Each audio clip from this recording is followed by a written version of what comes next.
Hi everyone, David Aragona and Mike Beer here, taking a look at the Friday race of the day. It is race 7 at Aqueduct. Do note you can get free all-access past performances for this race on DRF.com. Just go to the race of the day page. You can handicap along with us using Timeform US, Formulator, whatever DRF past performance product suits you. Mike, as I was looking through all the races on Friday across the country, I know we don't often talk about maiden races on this channel, but this 7th race at Aqueduct came up unusually strong for a maiden event in the middle of winter in New York.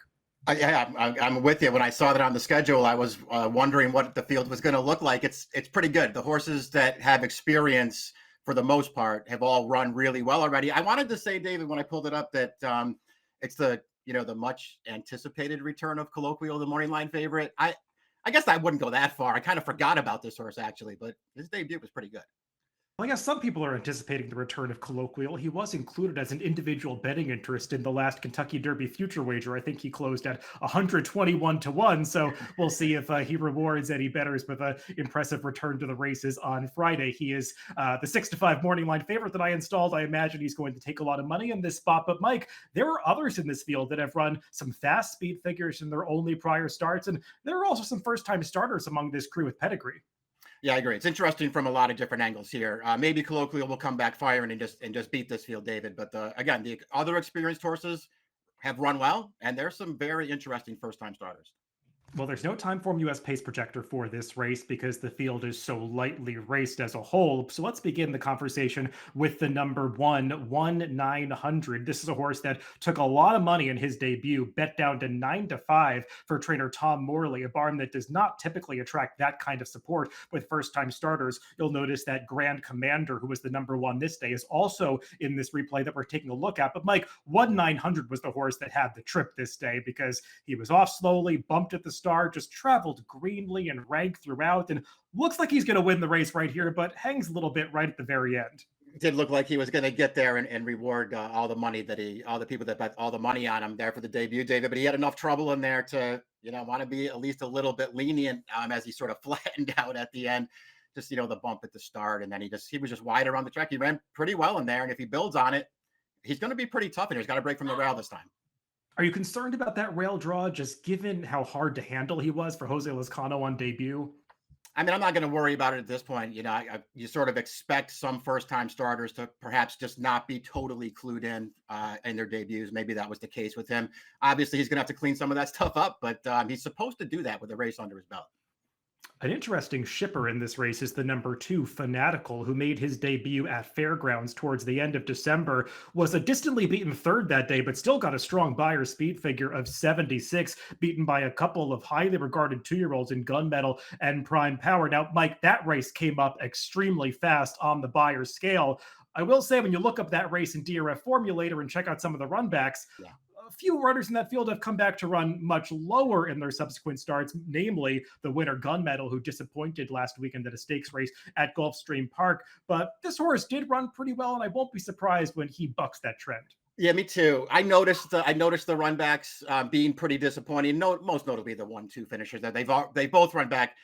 Gunmetal in a stakes race last weekend where he's dueling between horses. He was disappointed, but maybe there's an excuse. Prime Power, they tried to stretch him out around 2 turns at Oaklawn, and it didn't quite work out. I don't know, man. I didn't know how much to really hold that against this horse, who did some good things in there. All he could do was chase 2 really fast horses. He stayed on decently for third once he changed leads. I don't know. I think he's pretty dangerous, and he's shipping it. And I did find this DRF formulator fact for his trainer, William Walden, who only started trading a few years ago, but has compiled this very nice statistic with his maiden second-time starters, 9 for 24, 38% win rate with a $3.02 ROI. So far in his young training career, he has done a lot better with second-timers than horses making their debuts. The number 3 is Toga Doro. He is one of the first-time starters in this field, an OBS March purchased last year for $160,000. After working a furlong in 10 2/5 seconds. I don't know if you watched that workout, Mike. It looked like he had a nice stride to him, a little awkward with the lead changes, but a horse by Bolt Doro who does okay with his first out runners. We'll see what we get from this Rick Dutrow training. Yeah, seemed like a pretty good looking horse there in that breeze 10 2. Dutrow's okay with first time starters too. This horse seems to be training okay up to this. At least his workout line is pretty consistent. A lot of distance. I found a lot of turf also on the female side of this family, but there's enough pedigree here to support him. They paid a pretty good ticket for this horse as a 2-year-old. He's not debuting in an easy spot, but there's things to like. Yeah, that January 18th gate workout was in company with Outsource, a horse who's now made 3 starts, gotten 56 buyers every time for the Rick Dutrow barn. The number 4 is Porosity, another first-time starter in here. This one going out for Linda Rice, who has a reputation for doing better with horses that already have a start under their belts. Though I will say, when you look up some stats in Formulator for Linda, she actually has a positive ROI debuting horses at Aqueduct and dirt sprints over the past 5 years. So recently, she's done a little better with first-time starters. This one is by McLean's Music, Mike, who can certainly get progeny that win first time out, and there is some sprint pedigree on the dam side. Yeah, I thought this horse was pretty interesting, Dave, because you sort of referenced the Linda Rice stuff. Yeah, she you'll find a lot of her first time starters just need a race and she's given them one, but the right ones, they're really ready and they really run. I don't know if this is going to be one of those. The dam's a half to a really, really good sprinter, but that was so long ago. And she hasn't really produced much. The number 5 is definitely the headline attraction of this race, the number 5 Colloquial, and we'll go all the way back to his debut race in June of his 2-year-old season, where he just barely fails to get by Mentee, who was a highly regarded full brother to Fierceness, a runner who did ultimately win at graded stakes, albeit on the turf. But Mike, when you take stock of this entire race now, in hindsight, there were some horses who finished behind Colloquial who have gone on to do some nice things. And you can see the finish that this horse puts in through the late stages, just barely miss getting by the winner. Only 5 furlongs first time out, but felt like a horse that would be able to get added distance. 88 buyer. If he runs back to anything close to that, he's going to be tough to beat here. Yeah, he is. And one of the horses that finished well behind him in there is T Craft, who just eventually got the maiden win over 1/900 and Grand Commander, who are 2 major players in here. I don't know, man. He ran so well in there. Again, I kind of forgot about him because we haven't seen him since then, but he was really good on debut. If he comes back firing, he's probably going to beat this field. The number 6 is Grand Commander, who was in that 3-way photo finish with 1/900, who we talked about to kick off this preview. And Mike, while the pace of that race was relatively soft, I thought Grand Commander kind of ran in spots in that race. He broke very alertly and found himself on the front end, but seemed to come under a hard ride around the far turn, like he was almost having trouble keeping up, and looked like a horse that might actually finish off the board for a brief moment, but kept battling on under pressure between horses. It actually came back at the very end and kind of got his body in front and lost a head bob right at the wire, then galloped out ahead of the field. Kind of ran to me like a horse that might ultimately want to go a little bit farther than this, and also a horse that might be able to adapt to coming from just off the pace if he needs to.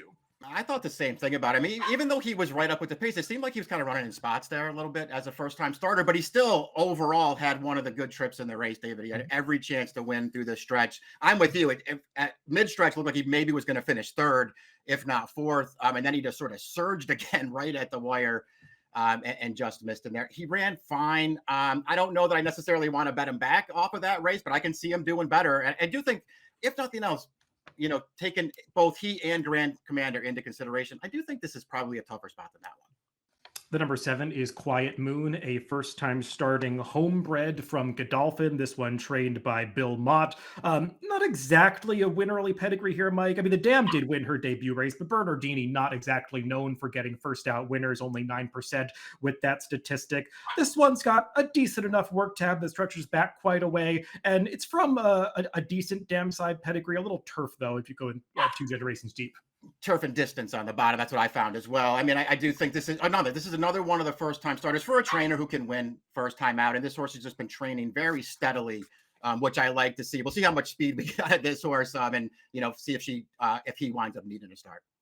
The number 8, Honor the Bull, is going to be a big price in this race, but there's just no factor on debut at Tampa Bay Downs and might be landing in a tougher spot here. Yeah, just didn't really do a lot on debut, David. Very impressive first-time starter winner of that race for Brad Cox, but this horse just saved ground and didn't really do any running.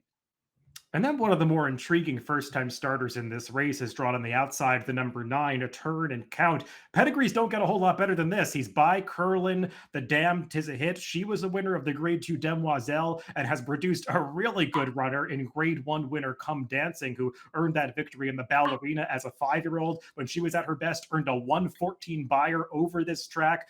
Mike, I'm not sure what to make of this horse. He was an RNA for $100,000 at Keeneland in September as a yearling. Now lands back with Carlos Martin, who was the trainer of Come Dancing. Yeah, and Carlos Martin a little bit underrated, and he can win with a first-time starter too. I like the pedigree. I don't necessarily like the workout tab, David. You can comment on this because you follow it a lot closer than I do. Two breezes October, two breezes November, two breezes December. It doesn't feel like this horse is totally cranked up to me. Yeah, and his half sister was a horse that had trouble staying on the racetrack at times. So we'll see Yeah. if Turn and Count is ready for the debut race. Let's throw up our picks for this maiden event on Friday at Aqueduct. And Mike, you're going to go for that shipper, the number 2 Fanatical, coming in from Fairgrounds. Yeah, I want the experienced horses in here. I'll take a little shot against Colloquial and hope that he needs one off the layoff here. We'll see if we can get Fanatical to move forward. Yeah, I also didn't want to settle for a short price on Colloquial, who does feel like he's going to take a lot of money in this race. And I just thought the number 6 Grand Commander ran in spots on debut, showed enough potential for a barn that doesn't really have him cranked up to win first time out. And maybe he would slip through the cracks a little bit from a price standpoint. So I went 6-5-1-3, and Mike is 2-7-5-3 in the Friday race of the day. It is race 7 at Aqueduct. Good luck if you're playing the races this upcoming week.